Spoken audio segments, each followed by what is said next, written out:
to me. And the student said, well, for one thing, he was there. Okay. There are people who are scholars who have been pretty forthright and honest in what they know and what they don't know.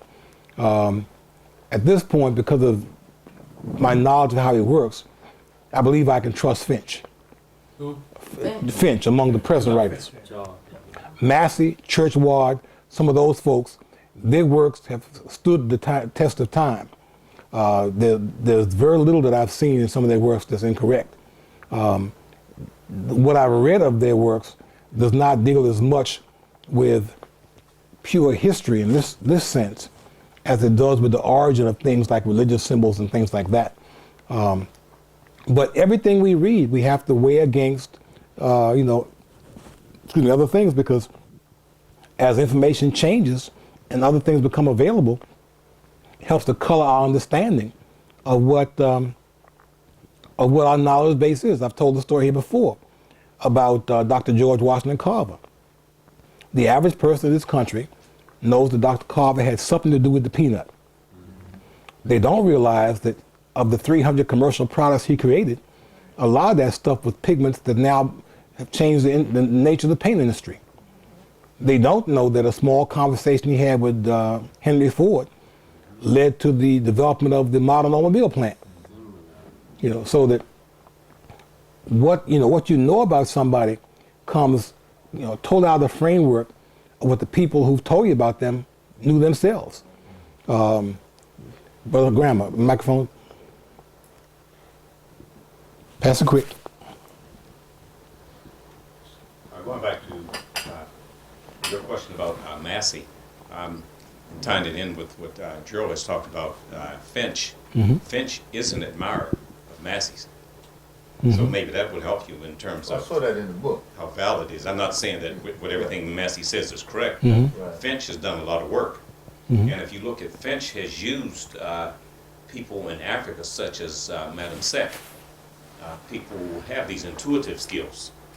So maybe that will assist you in terms of when you're reading and asking questions. I'm not saying that Massey's correct, but if you look at Madame Sek and others, such as in this country, we talk about the Sleeping Prophet, Edgar Casey. Mm-hmm. People of that, one can use those kind of tools to assess whether or not something is valid. Mm-hmm. And people are doing this on a regular basis. Mm-hmm. So that's something that you can think about. In fact, there's a group of people in Baltimore who employ these type of things. You can go to an individual and ask questions, and they'll call on the entities to verify certain things. What you're saying is that, I won't get spooky here, but what you're saying is that there are people who seem to have the ability to tune in to things around us that the average person cannot see or touch. Yes. And that they use those things to bring verification to other things that they're trying to prove. 5 minutes, okay. I'm gonna move to, I'll come to you and then I'll finish this up. I got 5 minutes now.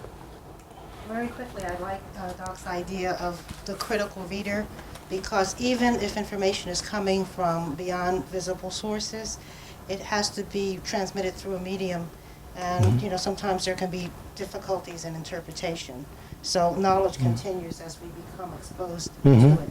One thing I want to show here, they talk about ironworks in Nubia, and they say there were large forests that could fire the blast furnaces.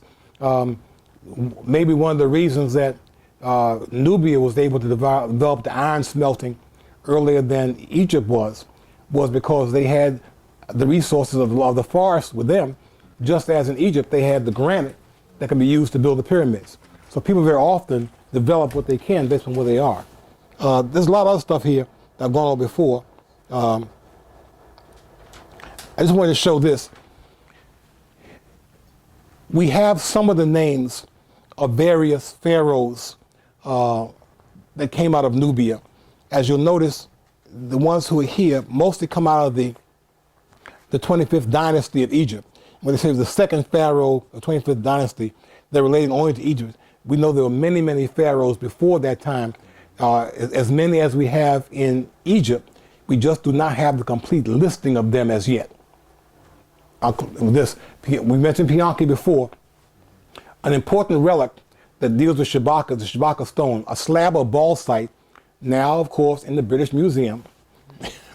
Though much worn due to its later use as a millstone, on its deeply scored surface, it recounts that it is a copy taken from an ancient worm-eaten papyrus discovered at Memphis and recounting the Memphite theology of the creator gods. Much of what we know about the Memphite theology comes from the Shabaka stone. And that stone was designed at the time the Shabaka was pharaoh of Egypt during the 25th dynasty, when most likely were trying to reconstruct once again and record some of the stuff that had almost been lost. They were trying to preserve it. And that stone, of course, now is in the British Museum where everything else is. Approximately 220 pyramids were eventually constructed at 3 sites in Nubia. I just wanted to show that there were many more pyramids in Egypt, in Nubia, than existed in Egypt. But once again, we've not been told about that in a general sense. There's the picture of the typical styled Nubian temple, pyramid style.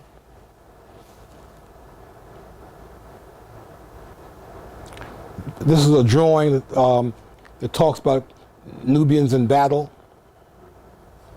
Nubian dignitaries in the tomb of Hu, 1320 BC. Another wall scene.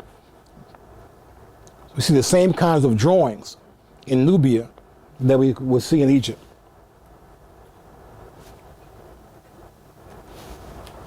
And that's basically the end of the introduction to ancient Nubia. And now